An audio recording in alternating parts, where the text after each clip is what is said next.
Welcome to the Techmeme Ride Home for Tuesday, July 5th, 2022. I'm Brian McCullough. Today, the crypto crash goes ever onward.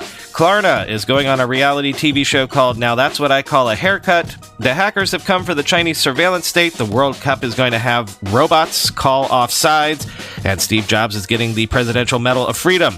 Here's what you missed today in the world of tech.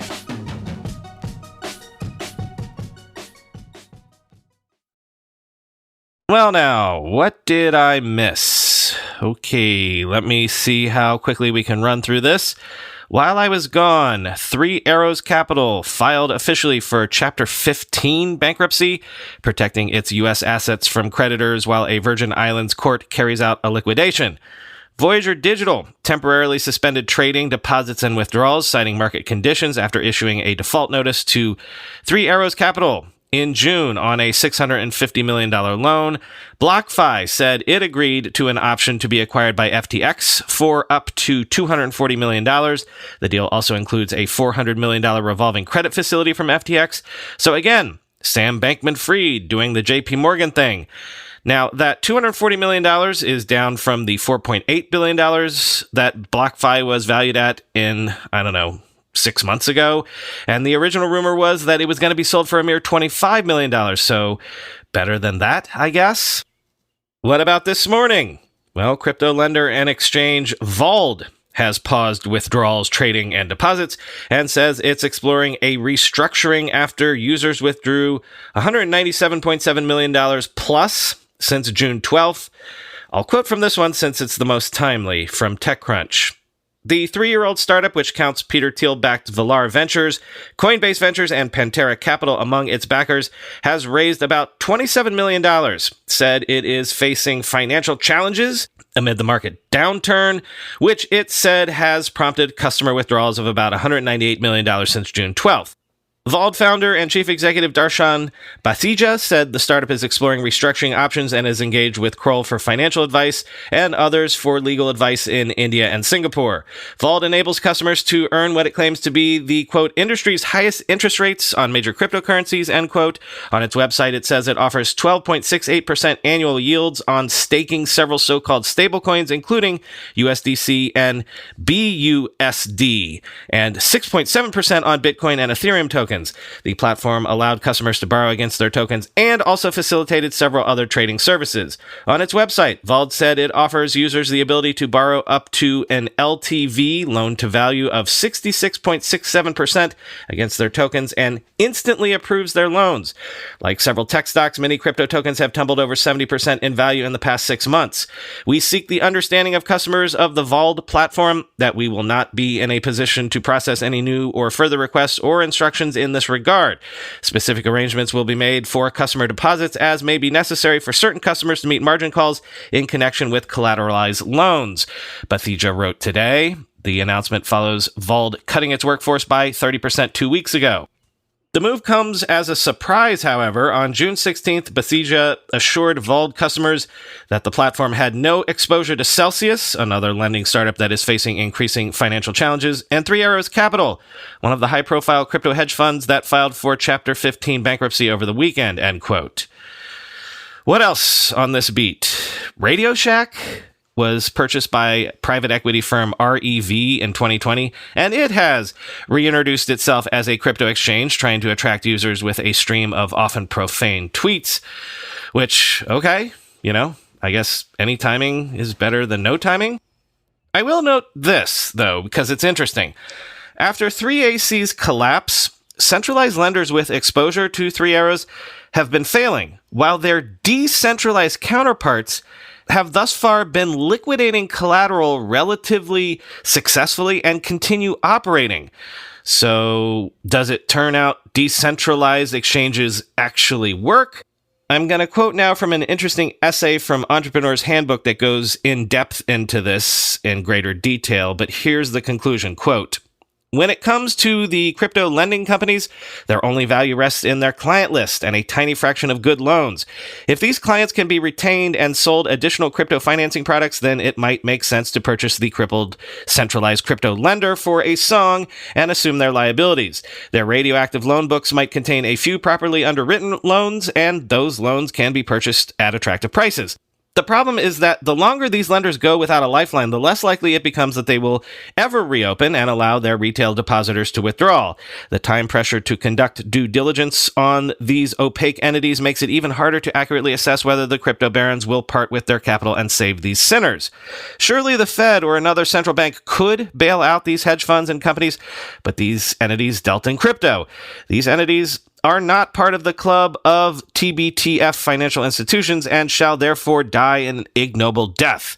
But let's not shed too many tears, for we have learned through these trials and tribulations that the promise of a new decentralized financial system has weathered yet another test, end quote. Which is something that I have thought, I've also heard people say, and that would be, yes, the carnage has been pretty bad thus far, but it could be worse. Things haven't gone to zero everywhere. Prices of the biggest cryptos, while seriously down, obviously, are still hovering at around their previous all-time highs. Could this be a bullish sign for crypto overall? I know, and I'm with you. But if this stuff calms down in a few weeks, could this be a sign that the general crypto space is actually more mature than we thought? Mature enough to survive some real bad stuff like it has been doing?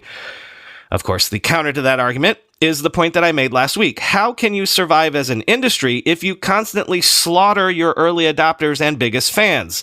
Like, let's say crypto survives all this and comes out stronger on the other end, and maybe in a few months or years, say, partially through the lessons learned via this experience, crypto finally produces the DeFi ecosystem that the biggest boosters have always been dreaming about.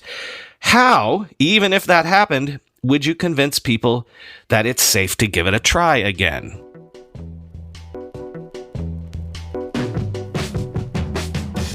Never say Mark Zuckerberg doesn't have access to data, doesn't know which way the wind is blowing.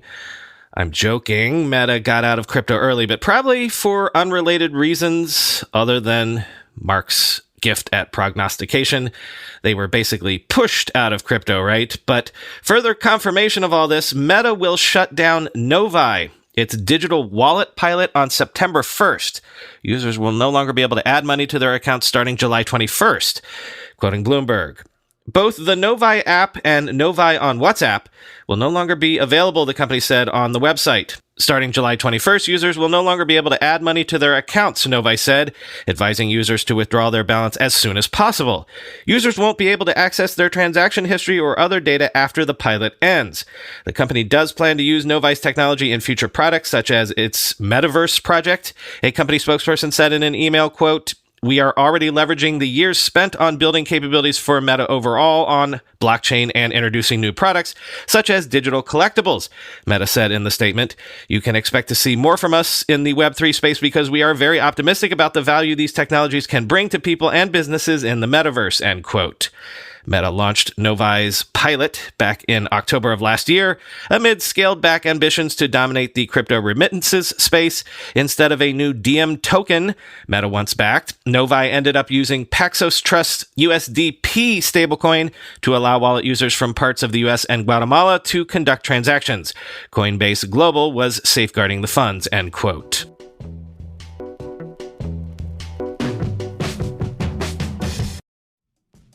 This episode of the Techmeme Ride Home is sponsored by Storyblock, the first headless CMS that works for both developers and marketers, offering all the flexibilities of a headless CMS that you'll love and giving non-technical users a real-time visual editor with a true what you see is what you get experience.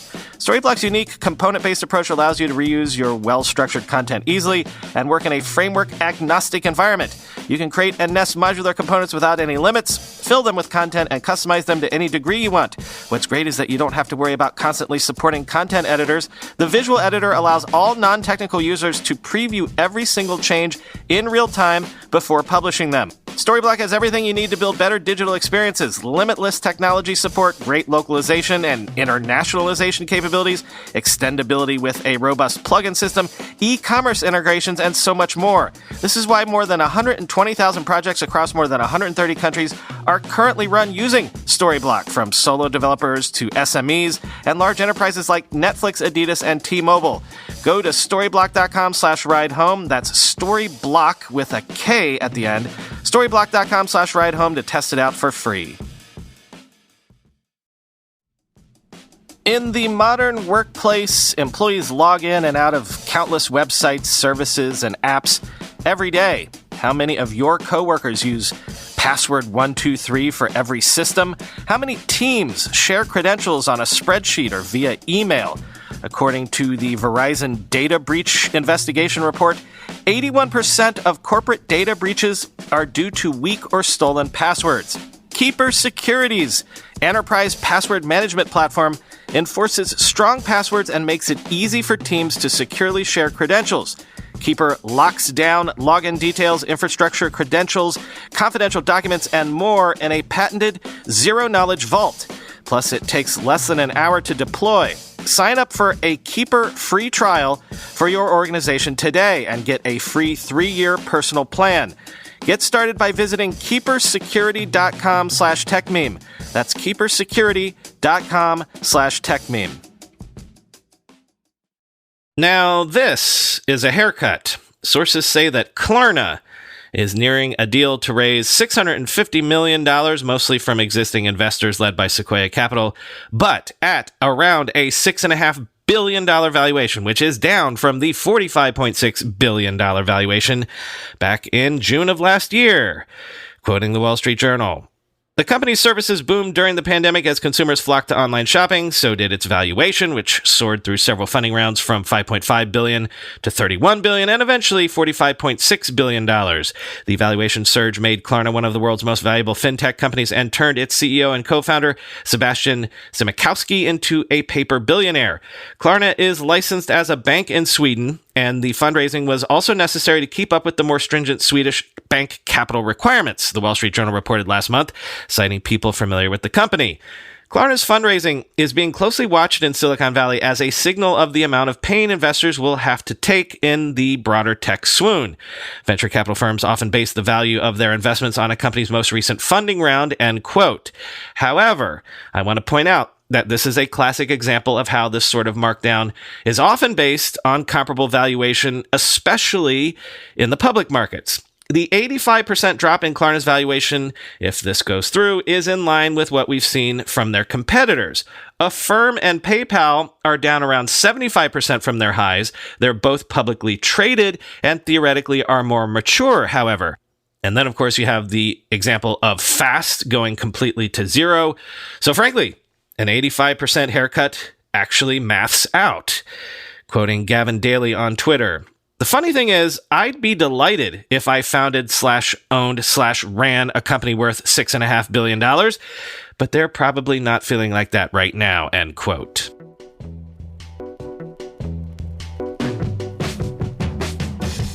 An unidentified hacker on a forum is selling more than 23 terabytes of allegedly stolen data on up to 1 billion Chinese residents for around 10 BTC after breaching a Shanghai police database, allegedly. Quoting Bloomberg, the scale of the alleged leak has sent shockwaves through the Chinese security community, triggering speculation about the credibility of the claim and how it could have taken place. Zhao Shangpeng, founder and chief executive officer of cryptocurrency exchange Binance, tweeted on Monday the company had detected the breach of 1 billion resident records from, quote, one Asian country without specifying which, and had since increased verification procedures for potentially affected users. Shanghai authorities have not publicly responded to the purported hack. Representatives for the city's Police and Cyberspace Administration of China, the country's internet overseer, did not immediately respond to fax requests for comment. The U.S. and other nations have repeatedly identified China as one of the world's biggest sources of cybercriminals, which they say infiltrate systems on behalf of domestic agencies in search of valuable data or intellectual property. Domestic breaches are, however, rarely disclosed because of a lack of transparent reporting mechanisms. In 2016, personal information on dozens of Communist Party officials and industry figures from Jack Ma to Wang Zhenglin was said to have been exposed on Twitter in one of the country's biggest online leaks of sensitive information at the time. In 2020, the Twitter-like service Weibo said hackers claimed to have stolen account information for more than 538 million of its users, though sensitive data such as passwords was not leaked. And this year, tens of thousands of seemingly hacked files from China's remote Xinjiang region provided fresh evidence of the abuse of mostly Muslim ethnic Uyghurs, according to a rights group. The latest alleged incident again underscored the challenges facing Beijing as it collects data on hundreds of millions of people while tightening policing of sensitive online content. Under Chinese law, the exposure of personal information can result in jail terms. It's unclear how the alleged cyber attackers in this month's breach gained access to Shanghai police servers. One popular theory circulated online among cybersecurity experts was that the breach involved a third-party cloud infrastructure provider. Alibaba, Tencent, and Huawei are among the country's biggest external cloud services, end quote. China is apparently rapidly censoring news of the alleged Shanghai police data breach online. Data leak and other terms are currently banned on Weibo. FIFA is going to introduce semi-automated offside technology at the 2022 World Cup coming later this year, using 12 cameras and a custom soccer ball to track players and make offsides calls. Quoting The Guardian, semi-automated offside technology, or SAOT, will see a complete overhaul of the system used to judge positional offside decisions in the lead up to a goal. While a referee and their assistant will still make on-field calls and the referee will have a final say on SAOT decisions, the controversial practice of rewinding TV footage will be a thing of the past. During the World Cup, offside reviews will be conducted by creating a 3D map of the goal-scoring action using a combination of 12 cameras and a high-tech ball. The Adidas Al-Rila ball will be fitted with a sensor that sends out location data 500 times per second, which will be matched against player positions on camera, with synchronized devices tracking 29 points on players' bodies and relaying information 50 times per second. The data will be processed using AI technology devised in collaboration with a number of universities, including the Massachusetts Institute of Technology. After being sent to an SAOT operator, it'll be double-checked by a VAR, video after review. The VAR will then relay the verdict to the referee, who will make the final call, but will, in theory, merely approve the decision. FIFA says that in trials, the time taken to make a decision compared with the previous VAR system had fallen to 25 seconds from an average of 70 seconds. Once a decision is made, a 3D rendering of the offside incident will be shown on television and on screens in the World Cup stadiums. FIFA says that the image would be easier to interpret for the viewer than previous TV pictures with lines drawn across them, but that the images would take an extra 25 seconds to generate, end quote.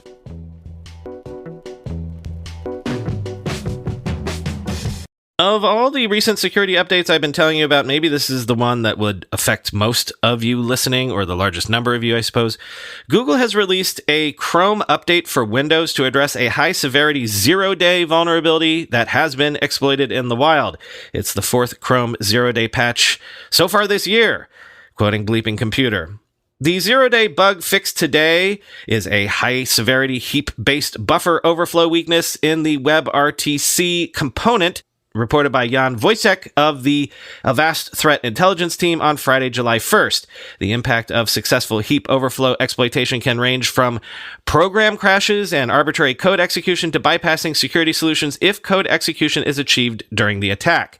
Although Google says this zero-day vulnerability was exploited in the wild, the company is yet to share technical details or any info regarding these incidents. A Chrome update was available immediately when Bleeping Computer checked for new updates by going to Chrome, Menu, Help, About Google Chrome, end quote.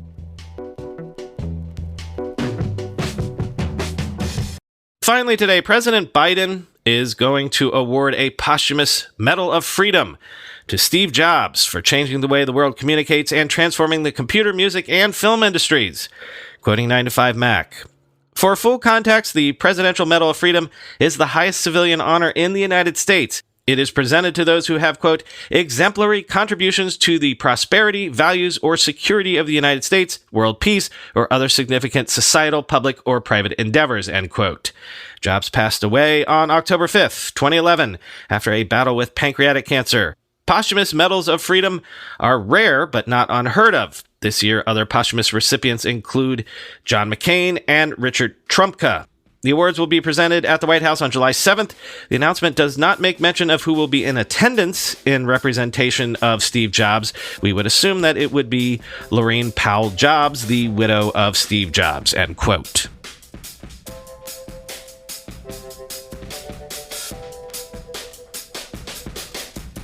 Nothing for you today. Obviously coming to you from Northern Michigan, as the audio quality probably sounds different to you. Talk to you tomorrow.